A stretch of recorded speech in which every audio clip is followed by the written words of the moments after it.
మనకి దారిని పోయే దరిద్రాన్ని నెత్తి మీద పెట్టుకోవడం అంటే వైఎస్ఆర్సీపీ వాళ్ళని చూస్తే అర్థం అవుతుంది. వీళ్ళు ఆ లేడీ ఎవరు ఒక చోట డ్యాన్స్ వేస్తారు, డ్యాన్స్ వేసిందే పోనీండి. వీళ్ళకేం పని? ఆ డ్యాన్సు ఎవరితో వేస్తే వీళ్ళకేంటి? దానికేమో నిక్ నేములు పెట్టేసుకొని రకరకాల ఇది చేసేసి దాన్ని ఎందుకు ఫార్వర్డ్ చేయాలి? దాని మీద ఆవిడ ఎందుకు స్పందించాలి? ఇప్పుడు ఎదవలు ప్రతి పార్టీలో ఉంటారు, అసలు ఎదవలే కదా ఎక్కువ సోషల్ మీడియాలో ఎగతాళి చేయటం కానీ మరొకటి కానీ చేసేది. లేకపోతే ఆవిడ చెప్పింది కదా క్లియర్గా. ఇప్పుడు ఆవిడిచ్చే కౌంటర్కి వీళ్ళు మళ్ళీ రెచ్చిపోయి ఏదో చేయటం. ఆ తబాషినేనో ఎవరో ఉంది ఆవిడ డ్యాన్స్ వేస్తే ఏంది, పిల్లి మొగ్గలు వేస్తే ఏంది, ఇంకోటి చేస్తే ఏంది? ఈ వైఎస్ఆర్సీపీలోని ఈ చిల్ల డాష్ గాళ్ళకి పని పాట లేనట్లు దాని మీద కామెంట్లు. నిజంగానే వీళ్ళే పెట్టారా, ఎవడని పెట్టాడా? సరే వీళ్ళే పెట్టారని కాసేపు అనుకున్నాం. దాని మీద ఆవిడ స్పందన ఇంకా ఇంకొక రేంజ్ అనమాట. నేను జగన్తో డ్యాన్సులు వేస్తే భారతి గారు ఊరుకుంటారా? అసలు మధ్యలో జగన్ ఏం చేశాడు, వాళ్ళ ఆవిడ ఏం చేసింది?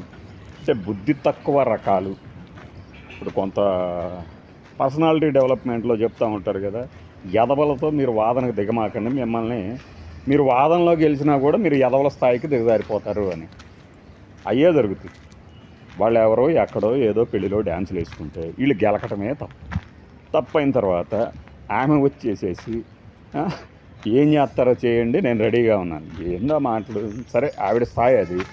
ఆవిడ భారతిరెడ్డి గారిని, జగన్మోహన్ రెడ్డి గారిని లాగటం. వాళ్ళకి ఏం పని? వాళ్ళ స్థాయి ఏంటి? అసలు మీ స్థాయి ఏంటి? ఈ చిల్ల వెధవల వ్యవహారమే అనుకుంటే ఈవిడ అంటే మనమేం సలహా ఇయ్యం.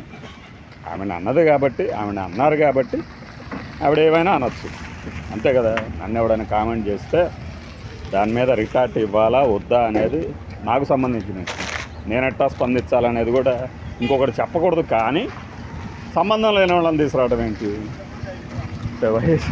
వైఎస్ భారతి గారు వచ్చేసి ఇప్పుడు ఈవిడికి సమాధానం చెప్తారా? దీన్నే అన్నదన్నమాట, దారిని పోయే దరిద్రాన్ని నెత్తి మీద పెట్టుకోవటం. మనకు సంబంధం ఏంటి? అసలు ఆవిడకి ఏంటి సంబంధం? ఆవిడ స్థాయి ఏంటి? భారతిరెడ్డి గారిని అంటే ఏదో రకంగా దొరికారు కదా అని చెప్పేసి ఆవిడ గురించి మాట్లాడతాం. అంతకు మించి నాకైతే వేరే అంశమేం కనపడట్లా ఇందులో. మరి అంటే భారతిరెడ్డి గారిని అంటే కాస్త మైలేజ్ వస్తుంది, పని దొరికారు కదా వీళ్ళు వైఎస్ఆర్సీపీ వాళ్ళు కొంతమంది. మనం దాన్ని అడ్డం పెట్టుకొని ఇష్టం వచ్చినట్టు మాట్లాడదాం, దాన్ని సర్క్యులేట్ చేయడానికి మన వాళ్ళు ఉన్నారు కదా అని ఆ కోణంలో తీసుకుంటున్నారేమో అనిపించింది.